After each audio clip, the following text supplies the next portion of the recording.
Sherebangla medical college হাসপাতালে এবং তাদের কর্মবিরতি এখন বর্তমানে কি অবস্থায় আছে, তারা কি বলতে চাচ্ছেন সব মিলিয়ে জানাবেন।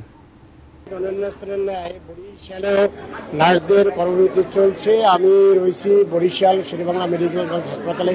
এই হাসপাতালে 927 জন নার্স রয়েছে যারা কর্মবিরতি পালন করছে। কর্মবিরতির কারণে হাসপাতালে চিকিৎসা ব্যাহত হচ্ছে। তবে নার্সের যে কর্মকর্তারা তারা এখানে যারা আছেন, নেতৃত্বে আছে, তারা জানিয়েছেন যে তারা জরুরি বিভাগের চিকিৎসা কার্যক্রম তারা চালিয়ে যাচ্ছে এবং এখন নার্সিং যারা রয়েছে তারা একটি সভা করতেছে, একটি সভা চলতেছে এবং সবাই তারা তাদের বিভিন্ন দাবি দেওয়ার বিষয়ে তারা কথা বলছে। তারা বলছে দাবি আদায় না বললে তাদের আন্দোলন চলবে।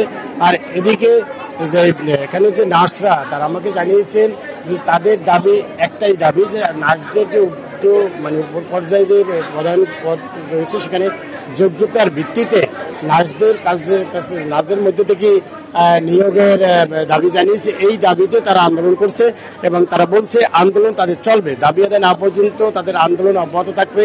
এবং আন্দোলনরত আমি এখানে যে আন্দোলনরত যে নেতৃবৃন্দ রয়েছে আমি তাদের সাথে কথা বলবো। আপনারা করছেন, আন্দোলনের যৌক্তিকতা কি এবং আন্দোলন কতদিন চলবে, দাবি আদায় না হলে আপনারা কি করবেন? আপনারা জানেন আমাদের একদফা দাবির লক্ষ্যে গত 6 তারিখ 2 জন পরিচালককে তার নিজ দায়িত্ব সহ অতিরিক্ত দায়িত্ব দেওয়া হয়েছে। আমাদের এখানে প্রশ্ন, এত যোগ্য এবং অভিজ্ঞ লোক থাকার পরে অতিরিক্ত দায়িত্ব কেন?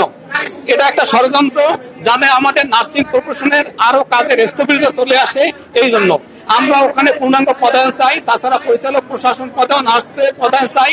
এর সাথে সাথে মহাপরিচালকের পদটা যদি পদায়ন করা না হয় তাহলেও আমাদের কাজের নার্সিং অধিদপ্তরের কাজের স্থবিরতা চলে আসবে। মহাপরিচালকের পদ পূরণ সহ পরিচালক প্রশাসন এবং অতিরিক্ত দায়িত্ব থেকে সরিয়ে এখানে পূর্ণাঙ্গ পদে পরিচালক বসাবে।